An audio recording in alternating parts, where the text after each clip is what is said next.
my name's Alyssa, for those of you that don't know me. I am currently attending Cal State Fullerton.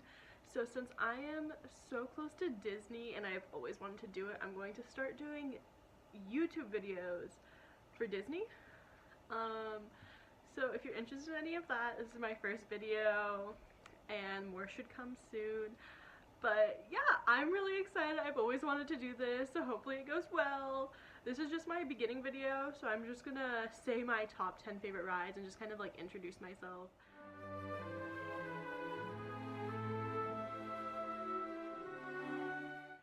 I don't know if I should title my channel name Alyssa, or I've gotten the recommendation of calling it Dizlyssa. I don't know if that sounds lame. Kind of sounds like dyslexia, so like comment below which you think sounds better, if I should just use my regular name or if I should use Dizlyssa. But for my channel, I'm going to be doing a lot of secrets and histories of certain Disney rides. So next week we'll start with one ride, and each week we'll make a new video for each ride. Hopefully I upload every Wednesday. Okay, so since this is my first video, it's just kind of a get to know me. I'm gonna do my top 10 favorite Disney rides, starting at number 1 and going to number 10. And of course this changes all the time depending on my mood or depending on refurbs and all this different stuff. But this is my top 10 as of October 2018. I'm sure it'll change next month and the month after that and the month after that. But this is my top 10 for right now. So number 1, gonna have to be Incredicoaster. I absolutely love the refurb they did, and it's just a high-paced thrill ride with also the dark ride aspect of it. I absolutely love it. Number 2 is gonna have to go to Guardians of the Galaxy. That ride is amazing. I can't believe like how great it is. I didn't expect it to be rocking you up and down so much. If you are one of those people that's like, I don't know, I haven't tried it yet, I love Tower. If you liked the thrill factor of Tower, you are absolutely going to love Guardians, because it's the same thrill factor except a little bit extra. And then plus, I love Marvel and I love the Guardians of the Galaxy. Those are my favorite Marvel movies. I would say probably in my top 10 favorite movies of all time. So just that ride layover, beautiful. Number 3 is Splash Mountain. I love that ride now. I used to hate it.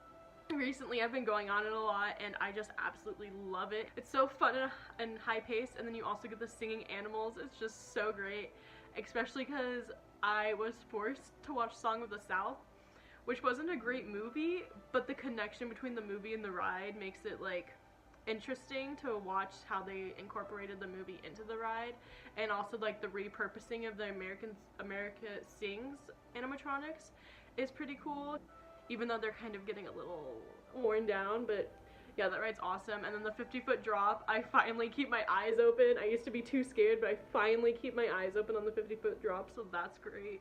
Very proud of myself on that. Number 4 is gonna have to go to Indiana Jones. That ride has been a favorite for a couple years now. It just recently got passed by Splash, Incredicoaster, and Guardians, because I told you this list is always changing. But Indiana Jones is very near and dear to my heart. It has that little creepy factor, and the mechanics of the ball at the end just make it so amazing, and the Disney magic that everyone loves.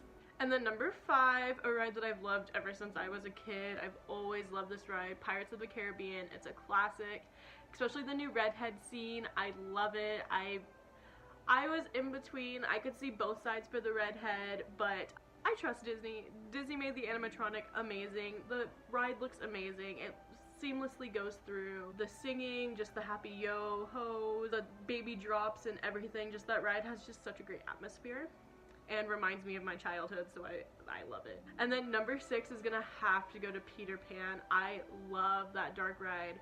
I know a lot of people think it's overrated or blah blah blah, not worth the 45-minute wait. I agree to an extent, but the fact that you're flying over London and it just makes it so magical. I know it's just a simple factor, you're just flying over, but it makes it so much better than all the other dark rides because it has that added factor and it just looks so magical and Disney-like. I would say tied for 7th and 8th place is gonna have to be Radiator Springs Racers, and Who Framed Roger Rabbit. I love the movie Who Framed Roger Rabbit, so having that ride and the spinning essence of it, and a ride that literally has things 360 degrees is freaking amazing. Like, I love it. It's just so fun and upbeat. But then Racers also gets you that half thrill ride, half dark ride that I love. So they're gonna have to be tied for 7th and 8th place. I don't know which one goes where, but they're both near and dear to my heart. Number 9, Big Thunder. Jungle Cruise, no. Pirates, and Mansion, Splash, Winnie the Pooh. I do love Winnie the Pooh. I love Winnie the Pooh. I love Winnie the Pooh. I have to do Winnie the Pooh. Number 9 has to be Winnie the Pooh. I know it's one of the little kid rides, but every time we go, we end up going on it because I just love it so much. It has that little dark ride factor that I love, but it's also really fun. I don't know how to explain it. It's better than the other dark rides because it's not as old, I guess. And there's a lot of secrets and stuff I know about it. I would have to say Winnie the Pooh goes as 9. Little Mermaid. I might have to do Little Mermaid. Oh, Monsters is a good one too.